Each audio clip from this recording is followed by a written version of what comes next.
Gusto mo bang matuto kung paano ito? Huwag ka mag-alala. Tuturuan kita.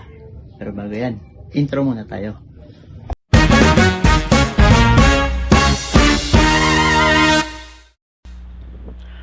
Punta tayo sa Canva. Tapos, ilagay natin dito ang text na gusto nating ilagay. Okay, ako ay ilalagay ko ay Sergey lang. Adjust lang natin yan, size. Okay, palitan natin yan ng kulay. Tapos, ito ay palitan din natin ng font. Lagay lang natin dyan ay 210. Pagkatapos punta tayo sa pinakailalim, pindutin natin ang font na nandyan.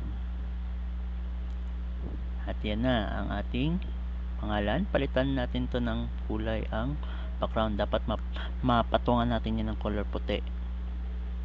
Ayan, adjust lang natin. Okay, pagkatapos nyan ay hanapin natin dito ang blue ink water.